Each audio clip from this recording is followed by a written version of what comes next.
Shalom saudara yang dikasihi Tuhan.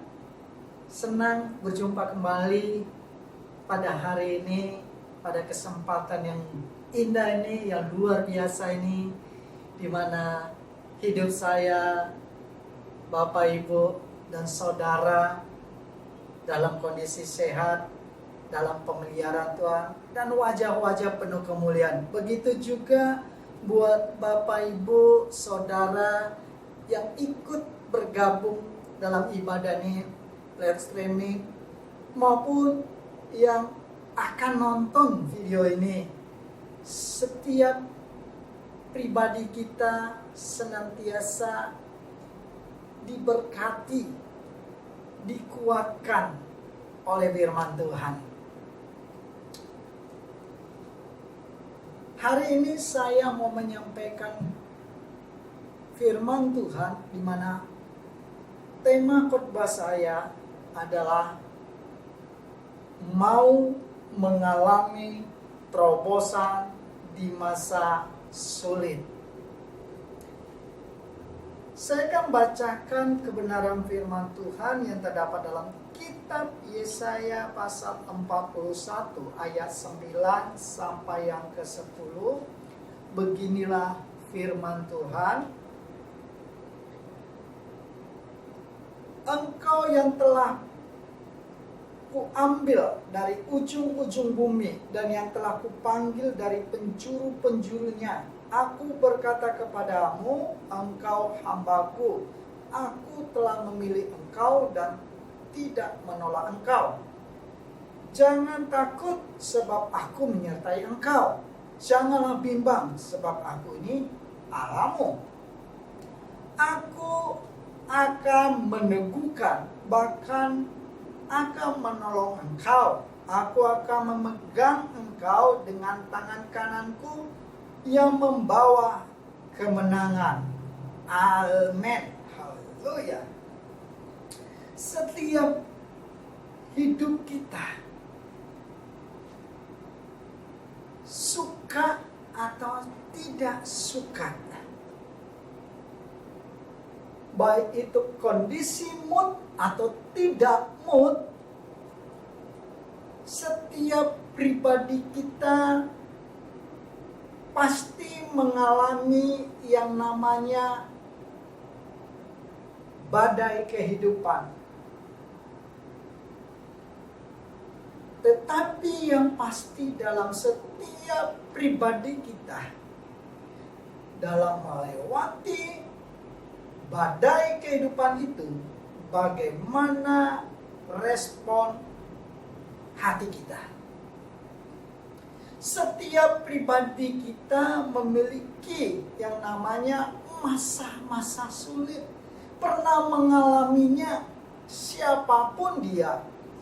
Apalagi pada masa sekarang ini, pada masa pandemi COVID-19 ini, setiap kita pasti merasakan, mengalami dampak dari pandemi yang terjadi saat ini, khususnya di bidang ekonomi. Karena di masa saat ini banyak orang, baik itu untuk orang Kristen maupun non-Kristen, merasakan namanya dampak ekonomi tersebut. Apalagi seperti para pendeta, yang full time pasti mengalami dampak ekonomi yang saat ini. Karena ibadah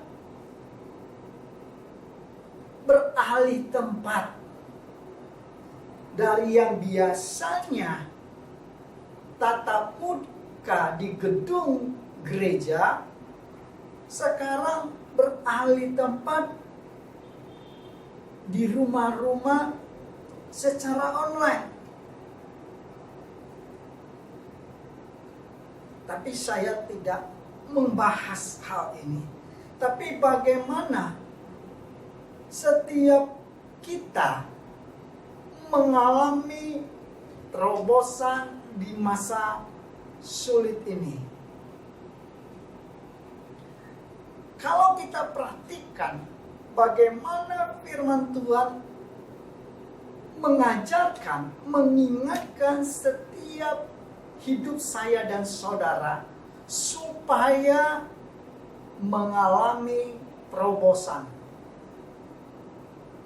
Kita perhatikan baik-baik di ayat yang ke-10 bagian A. Untuk mengalami terobosan di masa-masa sulit. Yang pertama dikatakan di ayat 10 bagian A, janganlah takut sebab aku menyertai engkau. Yang pertama yang perlu diingatkan bagi setiap pribadi kita, jangan takut. Kenapa? Karena yang menyertai saya dan saudara adalah Tuhan yang menciptakan langit dan bumi dengan segala isinya. Tuhan yang menyertai saya adalah Tuhan yang Maha Kuasa. Sama halnya kalau setiap pribadi, kalau yang menyertai itu adalah pejabat daerah setempat atau pejabat negara setempat, maka ia mengalami yang namanya rasa pede, aman. Apalagi setiap hidup saya dan saudara yang menyertai itu adalah raja di atas segala raja, yang berkuasa baik di surga, di bumi, di bawah bumi, di dasar lautan. Dia yang maha kuasa, yang memerintah kekal selama-lamanya. Seharusnya setiap orang Kristen, setiap umat Tuhan tidak mengalami ketakutan walaupun kondisi yang terjadi tidak diharapkan. Karena apa? Karena ada jaminan Tuhan yang menyertai kita senantiasa dalam hidup ini. Jaminan apa? Yang pertama, jaminan bahwa hidup saya dan saudara mengalami namanya pemeliharaan Tuhan. Dia jamin hidup saya dan saudara. Yang kedua, mengapa kita jadi tidak takut? Karena Tuhan yang menyertai. Karena Dia yang memagari, membentengi saya dan saudara. Dia yang meluputkan saya dan saudara, supaya saya dan saudara tetap bertahan, melangkah maju, karena Tuhan yang menyertai. Haleluya. Ini yang indah. Ini yang luar biasa dalam kehidupan saya dan saudara.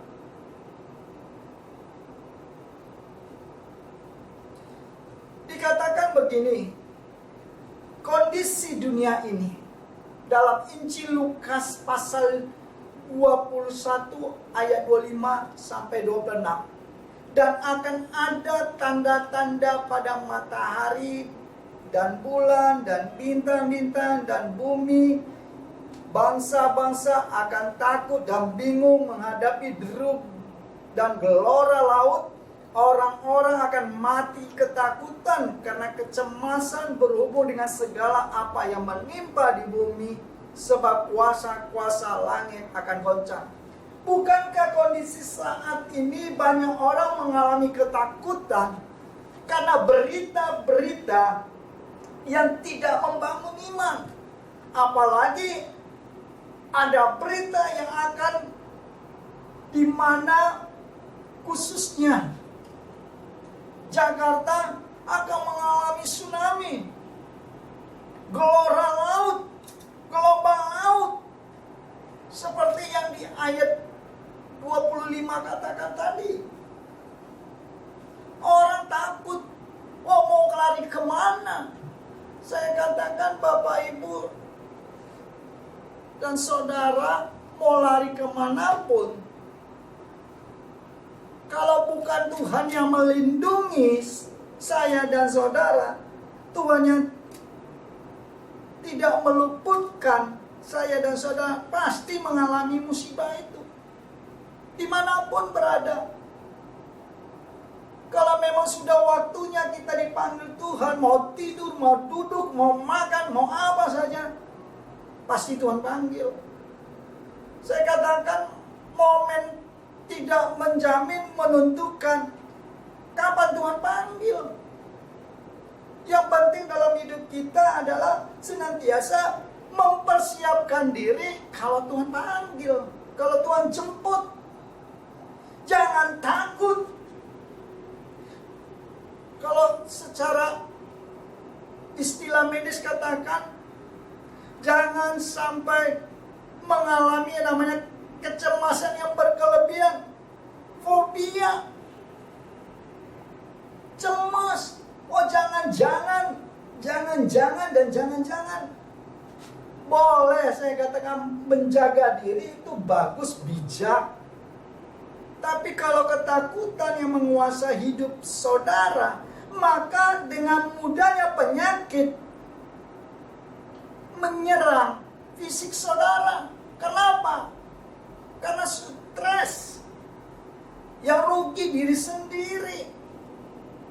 Karena itu dikatakan ketakutan adalah kecemasan yang senantiasa menggerogoti kekuatan,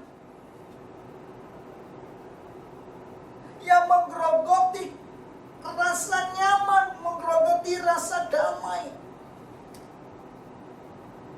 sehingga berpikir negatif.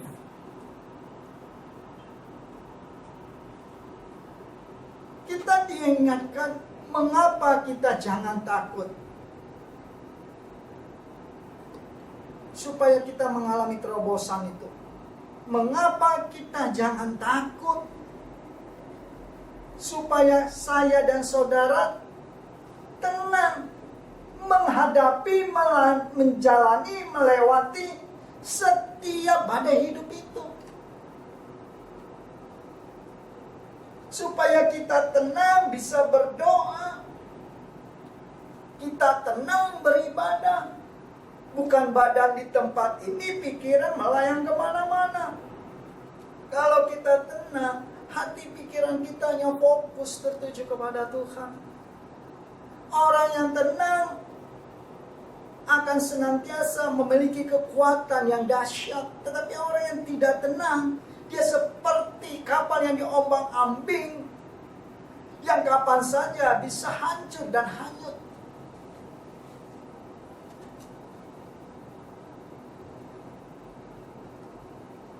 Apalagi melihat kondisi saat ini. Banyak orang stres karena susah usaha. Banyak orang stres sehingga menjual harta benda.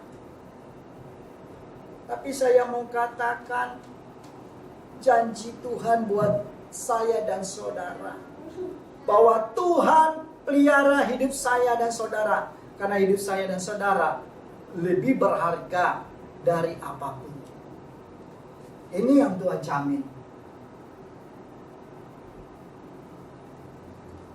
Yang kedua, yang diingatkan dalam kehidupan saya dan saudara supaya mengalami terobosan di masa sulit, yaitu yang kedua, dikatakan di ayat 10 Janganlah bimbang, sebab aku ini Allahmu.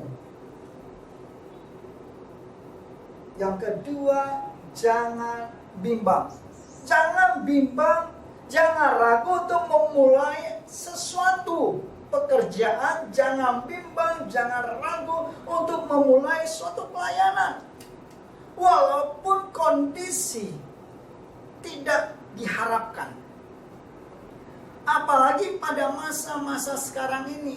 Sama halnya ketika Tuhan perintahkan Yakub untuk menabur pada kondisi yang seharusnya bukan menabur. Tapi ketika dia taat menabur, maka dia menuai, menikmati hasil.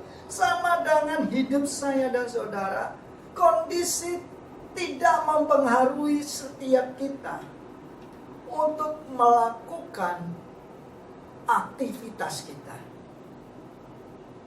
Kondisi tidak akan mempengaruhi hidup saya dan saudara untuk datang kepada Tuhan. Kondisi tidak mempengaruhi hidup saya dan saudara untuk melakukan yang terbaik buat Tuhan. Kondisi tidak mempengaruhi hidup saya dan saudara untuk mengasihi pasangan.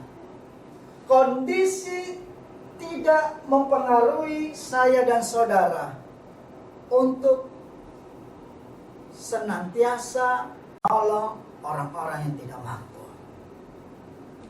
Karena apa? Karena kita adalah orang-orang yang diberkati. Karena kita tidak bimbang. Percaya saja, yakinlah Tuhan pasti punya banyak cara untuk memberkati setiap saya dan saudara. Kenapa kita tidak bimbang? Dijelaskan di ayat 10 bagian B tadi dikatakan karena Tuhan meneguhkan perjanjiannya, karena Tuhan mengingat perjanjian yang meneguhkannya menjadi bagian milik saya dan saudara. Apa yang dijanjikannya? Kalau dikatakan tadi di ayat yang ke-9, karena kita telah dipanggil menjadi kepunyaannya. Sama halnya kalau kita memiliki sesuatu yang kita suka, kita sayangi, pasti kita rawat, kita jaga dengan baik. Bahkan saya katakan, Tuhan jauh lebih lagi merawat, memelihara hidup saya dan saudara. Selanjutnya, mengapa kita tidak harus bimbang dalam hidup ini? Karena Tuhan yang menolong kita. Di ayat 10 bagian B ditekankan, aku akan meneguhkan, bahkan akan menolong engkau. Haleluya. Makanya kita jangan bimbang. Karena Tuhan yang menolong kita adalah Tuhan yang tidak pernah tidur. Dalam Mazmur 121 ayat 2 dikatakan begini. Pertolonganku ialah dari Tuhan yang menjadikan langit dan bumi. Pertolongan saya dan saudara adalah Tuhan yang menjadikan langit dan bumi. Jadi mengapa bimbang? Justru kita akan melihat dengan kondisi terjadi saat ini, peluang demi peluang untuk meraih masa depan yang gilang gemilang. Haleluya. Diingatkan juga kita begini. Kenapa kita tidak harus bimbang? Karena Tuhan yang memegang tangan kita. Saya bacakan di ayat 10 bagian B, diingatkan begini. Aku akan meneguhkan, bahkan akan menolong engkau. Aku akan memegang engkau dengan tangan kananku yang membawa kemenangan. Amin. Yang membawa kemenangan. Bukan yang membawa kelemahan. Bukan yang membawa jadi pecundang. Tetapi membawa kemenangan.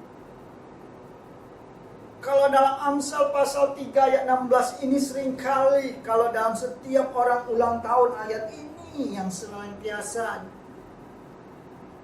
dituliskan. Baik itu di lembaran ucapan, ayat ini sering kali dituliskan. Amsal pasal 3 ayat 16 dikatakan begini, umur panjang ada di tangan kanannya, di tangan kirinya kekayaan dan kehormatan. Kalau kita perhatikan di ayat 10 tadi, dikatakan begini, dengan tangan kananku ia membawa kemenangan. Apa di tangan kanan Tuhan? Kekayaan dan kehormatan. Oh, haleluya. Berkat finansial, berkat materi, berkat kehormatan, berkat di mana setiap hidup saya dan saudara dibawa naik ke level lebih tinggi lagi.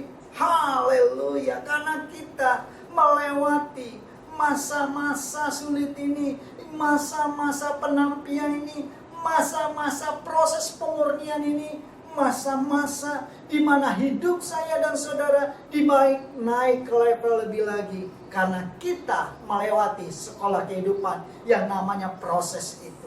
Melewati padang gurun itu. Haleluya. Ini dahsyat. Saya katakan ini dahsyat. Sehingga setiap kita mengalami terobosan Tuhan.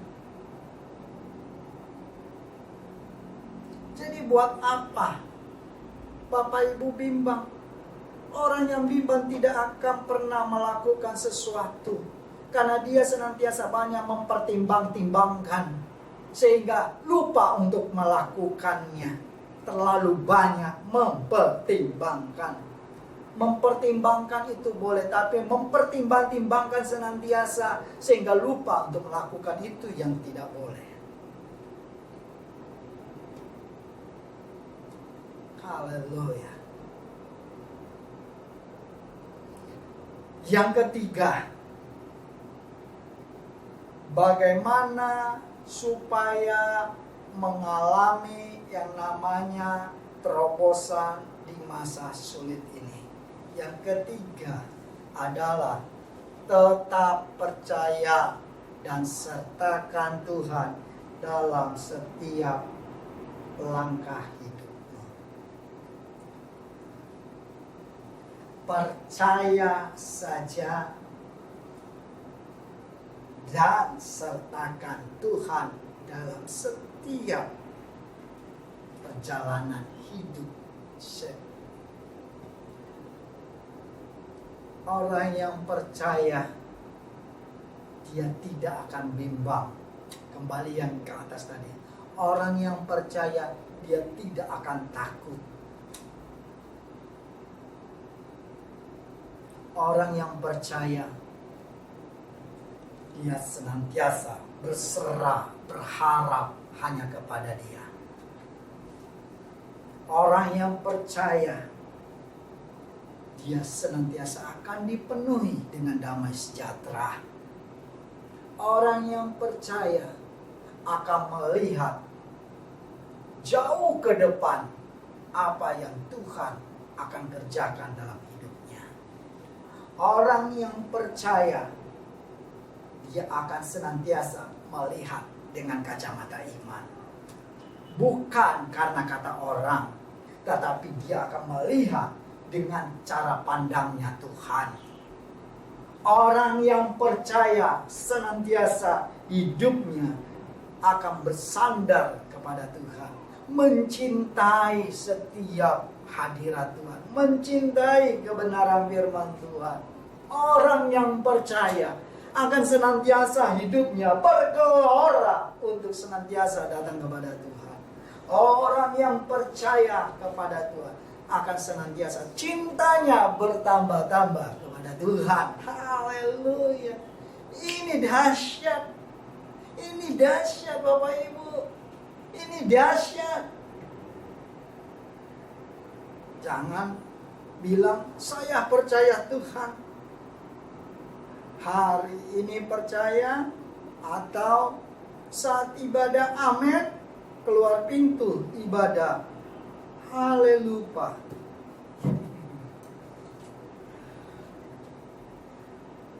Saya katakan percaya itu bukan sebatas di dalam gedung gereja, di dalam tempat ibadah, di dalam kita berdoa, tapi percaya adalah di mana hidup saya dan saudara melewati perjalanan hidup ini, di mana setiap pribadi kita senantiasa meyakini apa yang Tuhan firmankan.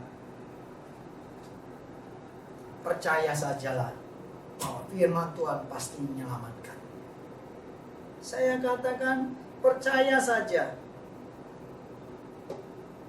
Kondisi saat ini tidak mempengaruhi iman saya dan saudara. Kenapa? Karena saya percaya siapa yang saya sembah. Karena saya mengenal siapa yang Tuhan saya punya. Karena Tuhan yang saya punya, Tuhan yang saya sembah, Tuhan yang saya percaya adalah Tuhan yang dahsyat melebihi apapun. Jadi buat apa bimbang? Buat apa takut? Amin. Supaya kita semua mengalami terobosan. Terobosan dalam iman, di mana iman kita semakin dewasa dalam Tuhan. Terobosan dalam segala aspek kehidupan.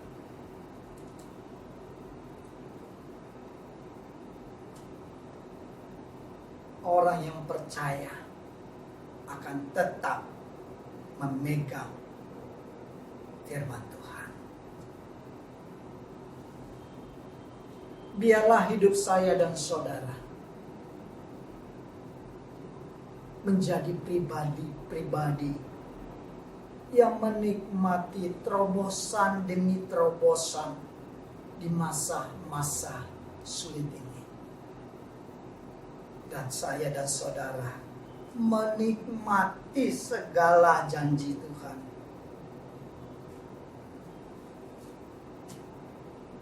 Orang bisa berkata bahwa kondisi hari-hari ini sangatlah sulit,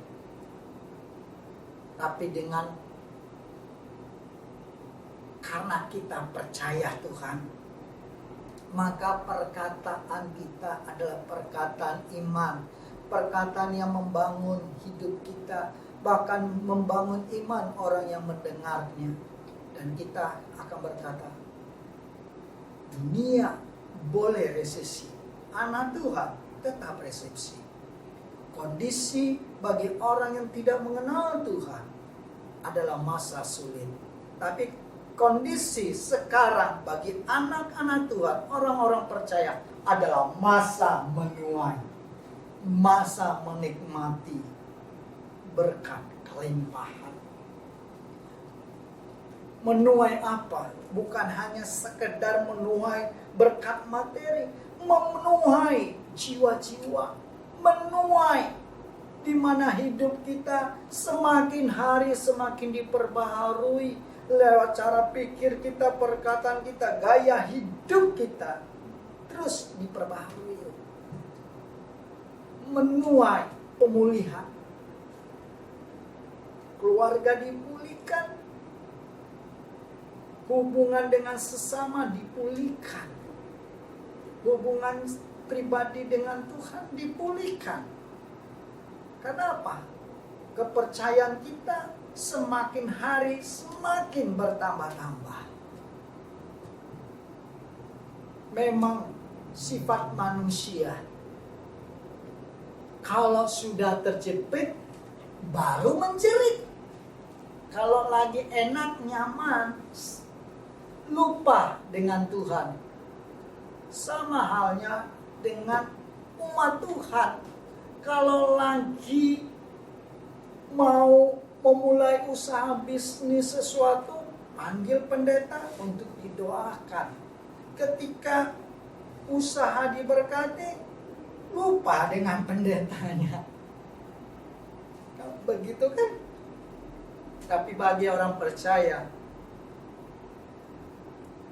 seperti yang tadi saya katakan, senantiasa saling memperhatikan saudara seiman. Amin. Biarlah hidup saya dan saudara, Bapak Ibu yang dikasihi Tuhan, jemaat Tuhan, yang senantiasa menikmati kelimpahan. Yuk, peduli dengan sesama. Dimulai dari mana? Dimulai dari rumah. Setelah itu tetangga, lingkungan. Jangan dimulai dari luar, tapi di rumah gak diperhatikan, kan kasihan. Kebalik. Biarlah hidup saya dan saudara menikmati terobosan di masa-masa sulit ini.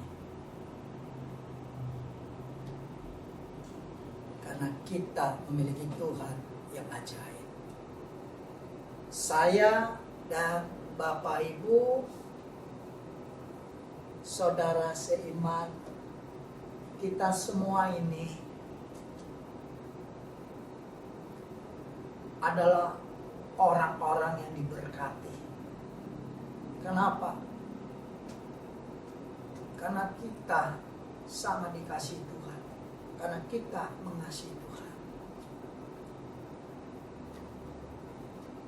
Amin. Shalom. Haleluya. Kalau dikatakan shalom dipikir mau tutup gitu ya. Sudah kelar. Ya nggak apa-apa lah. Wajah-wajah yang diberkati. Kita diberkati untuk memberkati. Haleluya. 3 poin ini yang hari ini saya sampaikan, supaya setiap pribadi kita mengalami terobosan. Di mana poin pertama tadi saya sudah katakan, jangan takut. Kedua, jangan bimbang. Ketiga, tetap percaya dan sertakan Tuhan. Biarlah saya dan saudara adalah orang-orang yang lebih dari pemandang, karena kita menerobos masa-masa sulit ini. Shalom. Tuhan Yesus memberkati kita semua.